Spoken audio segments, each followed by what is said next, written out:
for us. Yeah. So one point, and nicely, highlight and stay. I'm going to ask you one more related question. So, but we talked about gig economy. We talked about hiring. So 10 years back, if Philips need to do an innovation, they'll probably hire a bunch of people in R&D and they'll do that. They're not thinking like that, actually. If they need to do an innovation, they'll go and source it, actually. So essentially, you can be a good, experienced person, created something, you don't want to work for anybody else, someone will come and seek you and then ask you, to do and solve that problem, actually. You don't have to work for that, isn't it? Is that what I'm hearing? Absolutely. Right? Absolutely. Through a challenge, that's what you said. Exactly. And a bunch of guys will get together and say, look, I don't want to work for you. Not that there is anything wrong with you.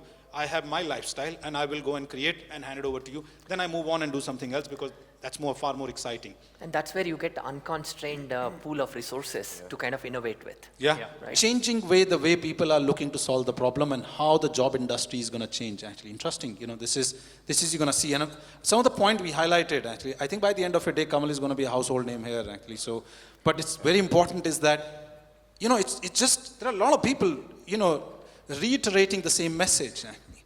So there are a lot of people listening to you guys, actually. You're working with startups. I'm sure there are plenty of things you have done, actually. The questions being asked is that, and I gave a few examples in financial services. You've been working with startups, so let me just start with you, Kedar. Do you have any example or a use case of successfully collaborating with a startup and creating something which was, recognized within the Philips? Absolutely. So there are certain companies. So if we talk about one example about diabetes management, and so we have worked with a company which helps into the medication adherence part of it, and which is very important part. It's an important, interesting product that can actually take a test how much is the diabetes medication you have actually done. So through this particular program, we worked with this particular company. And Philips has got a large business also in North America and other parts of the world in population health management. And it is very important when your healthcare resources are constrained that you work on a risk stratified population. Which are the people who are taking the medication on time, which are not taking on time, and you need to focus on them because you only have limited pool of money to manage the population. And how you can use this particular technology to track the medication adherence which they are doing, and making sure that if you need more different strategies for people who are not that particular, how to do with that. So we have worked with this particular company and also have an investment into that. New product, new problem solved, new product which you sourced it so from this outside. is basically in a diabetes management and in the measurement, Philips will not get into. But we looked for a partner who has this building. Our focus is population management, and this technology enables it. It is at the right maturity level, and we partner with them. Fantastic. And did an investment. Thanks for the example, actually. Ravi, question. I'm going to ask a different question. I thought I'll ask the same question, but in the interest of time, actually. I mean, you have done a full cycle. Now you're managing the target accelerator, actually. Some of the people want to go back and say, how do I engage with startup, actually? What are a couple of advice you will give it to them when you're engaging with startup? Because I'm sure you would have learned a lot over a period of time before it becomes a mature model, actually. Just one or two things they should go home and remember that this is the way to work with them. Sure. I think I would say, there are 4 different areas to think about, right? The first thing is that, if you're a corporate, you need to really define the purpose why we are doing this. There could be many, strategic initiatives, but you need to be very clear about what is the purpose of engaging with startups. Because some corporates do it, hey, let me explore for technology's sake. If you're a venture capitalist or whatever, you are looking at, multiple X to kind of get, that's a different purpose. So you need to be very clear. Are you testing a new technology? Are you validating a use case? Or are you pushing the envelope? And also need to be very clear about the horizons you need to work with. Is it a horizon 1 problem that means something is burning, you need to bring somebody? I think that's too late, right? Or I think the best thing to do is that horizon 2, where that hey, there is an opportunity exists, and there is you're working with them, and there is enough time to kind of scale it and ramp it up and do some experiments. Or otherwise, is it horizon 3, where you are looking at far ahead, And hey, look, my resources are focused on Horizon 1 and Horizon 2, and I'm going to use startup to look at the Horizon 3. So, but I think the strategy and the type of implementation, the type of business leaders, the type of funding, everything will depend upon the most important thing is purpose. What do you want out of that? What do you want out of that? That's the most important thing. The second thing is that, sourcing. Where are you going to kind of get these startups from? And I think that is where you need to build an ecosystem. And a lot of people think that, hey, all I have to do is like advertise the accelerator and startups will come. No, as Abhay said, I think the table is turning. And I think you need to really attract startups, the matured startups, the type of startups that you want to engage, or otherwise you will end up with like somebody whom you don't want. So you really need to kind of put more focus on what the value you are going to bring to the table, the type of funding, the type of business leadership that you are going to bring in, and the type of engagement that you are going to do when they are on board, because they are continuously evaluating you, hey, and the word spreads. So I think you need to provide really an amazing platform to source and to engage with them. And the engagement doesn't end on the day when they graduate. I think that's when it begins. So basically what it is that you need to have an alumni connect, and I think we are still in touch with previous cohorts. They come back with a different use case. They have become vendors for us. And I think, industry basically says that, hey, it's difficult to convert a startup into a vendor. But I think a target, because of the maturity that we have and also the type of sourcing that we do, I think we have 1 in 3 startup actually converting into a vendor, which is a fantastic statistic to have. And last cohort, we actually had a 50% conversion. Oh, so wow. I think those are the best practices that you need to kind of think about before starting. And I think I see a lot of entrepreneurs in the floor. So I want to also address one more point to them. When you come work with a large corporate, don't be too much married to your idea.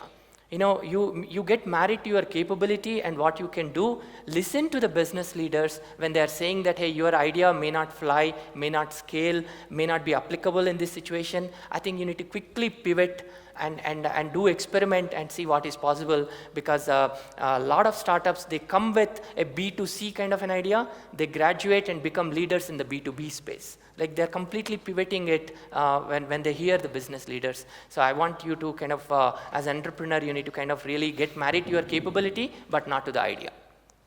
Got it. Thanks. Thanks for doing that. And the other thing you can do is work with Growth Enabler also. Is that what you meant? Okay, thanks. Definitely. Okay. A different question for you, Abhay, actually. And the question is, Ravi spoke about what are they looking at? How are they engaging with startup? If you have to advise all the entrepreneurs sitting here, startup here, what will be your advice to them when they want to work with you? What are the things they need to keep in mind to create a success out of this collaboration? Because startup and large corporate collaboration, still in terms of success and creating, because I remember when I was talking to you, you said, look, idea is to make an impact which can be anywhere between 10 million to $1 billion, right? Yeah. You expect that startup to do that, but is startup ready? What are the things they need to do to make that impact, actually? What are the 1 or 2 things you will advise to them, when they need to interact with you or any of the large corporate? Sure. So I'll give you an example, right? One of the things that I'm currently going through right now. So we have looked at a particular use case. This use case talks about our coolers at a global level, right? So we have a few million coolers at various stores or points of consumers, right? And these coolers, what I was given as a provocation was that we lose about 6 to 8% of our coolers every year. Now this is amounting to about $250 million capex alone on a yearly basis, right? And the manual audits that happen every year are about probably about 3 to 4 times a month. So we don't know at any point of time when is the asset getting displaced, where is it going, is the temperature source and the luminosity source working accurately, whether there's shelf purity. In a country like India, you go to a Budweiser cooler and then you'll see milk packets, paneer packets inside that, and you're like, the whole point of giving this refrigerator was to store API brands. Why do we have milk packet being stored, right? So there's no shelf purity, there's no planogram compliance being followed, right? So we started looking at a solution, and we actually partner with a couple of startups who have actually done a joint venture now. One is based out of Virginia, one is based out of Bangalore now. And one has a capability of IoT. So there are hardware devices with cameras and a hub, which just plugs in. Don't need people to get it electrically, leveraged over there and connected to any specific places. Very simple. It's solving for the first three problems, which is luminosity, temperature, and IoT displacement, and tracking. It's also solving for shelf purity, planogram compliance, inventory replenishment, and now we are also looking at solving for demographics, where we can understand the consumer persona who's buying it. So at the end of the day, I would know the number of people, or 12% of the people who are buying Budweisers on a daily basis based on the door swings are women in the age group of, let's say, 25 to 30. So we are understanding a lot more about the consumer profiling as well through that. Now, while we are doing this, we realize there are lots of challenges. Startups are not completely there. When you're talking about millions of coolers globally, you need system integration requirement. And that's where one of the model changes that we brought in, as against an accelerator, what we thought of doing was that, because integrations don't work, the reason POCs don't convert into full-fledged projects is because of those integrations. Business stakeholders feel that, hey, listen, startup comes in and provides the end-to-end solution and they will integrate, understanding our tech stack.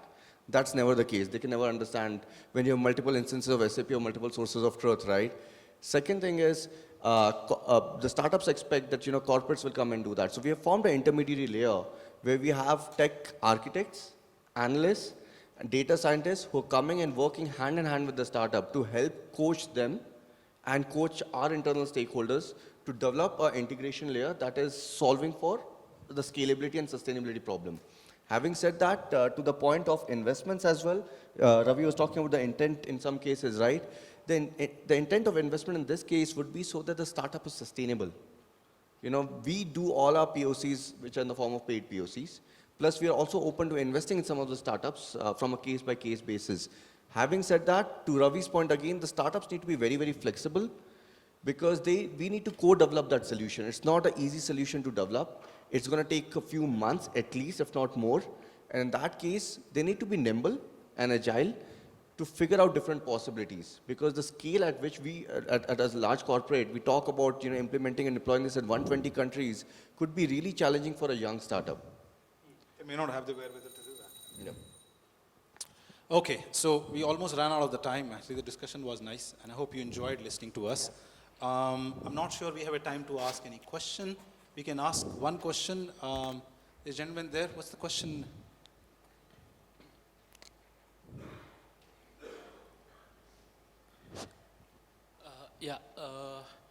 So Ravi, this question is for you. So, I know the big corporates is trying to engage with the startups, and startups also want to engage with the corporates to scale up their solutions for the global market, right?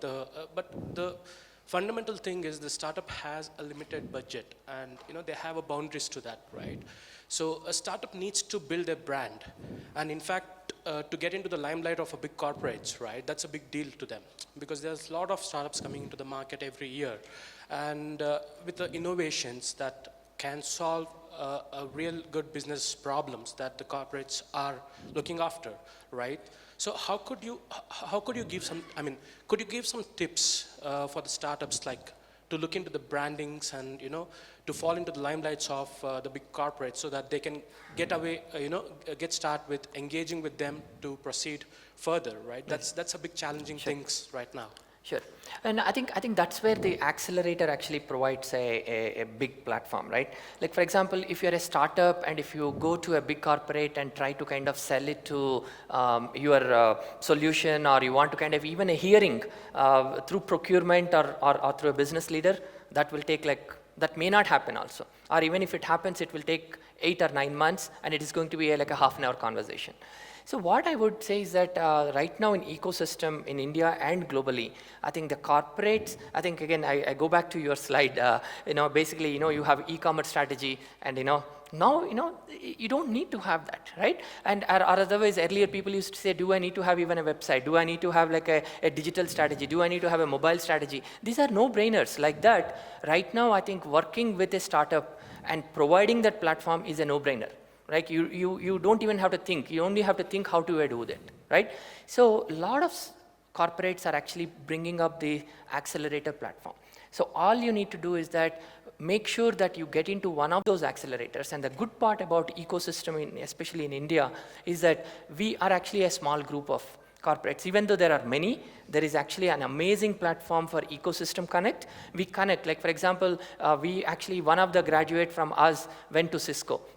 And Society General actually recommends, hey, look, Ravi, you're looking for financial use cases. Here is the startup that we are working with. Maybe you should consider. I think that way what happens is once you get into one of those accelerators, it may or may not yield results in the first time, but you are actually now connected to the ecosystem, and the accelerator ecosystem actually helps you to connect to the right corporate. Like for example, in this case, we worked with a company that was solving a video analytics, and then when we looked at the startup after 4 months, we said like, hey, you have a bigger play. Not only just focus on the retail market, you can actually go and solve the, what you call a smart city, and go and work for Cisco. And Cisco Accelerator, they have now become a bigger platform to solve that. So basically what I'm saying is that you need to really connect the dots and move forward. That's one. And second thing, as I said, when you're working with the accelerator, don't go and pitch only the idea, pitch for the capability. Again, I'm repeating myself, but I think that's a very, very fundamental thing.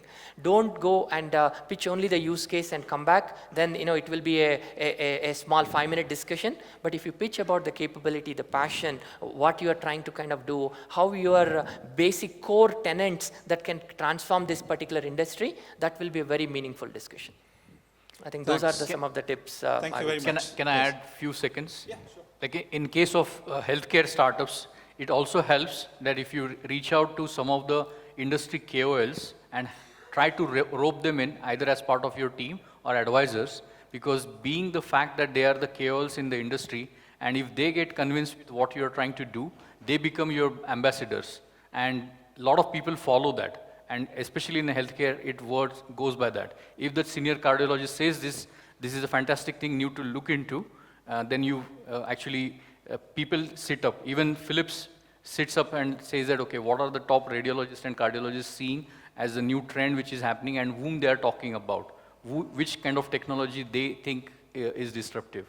So one of the brand building exercise is try to look for KOL and then if you can get with some of the hospital partners, marquee hospital partners, that's actually even better. So that actually makes the corporates also to take a note that what you're doing and the validation partners that you have is credible, and we should take more note of it. So that's a couple of things to add to. Essentially ride on someone else's credibility or build your advisory board actually, which talks about the people who would like to trust your brand actually.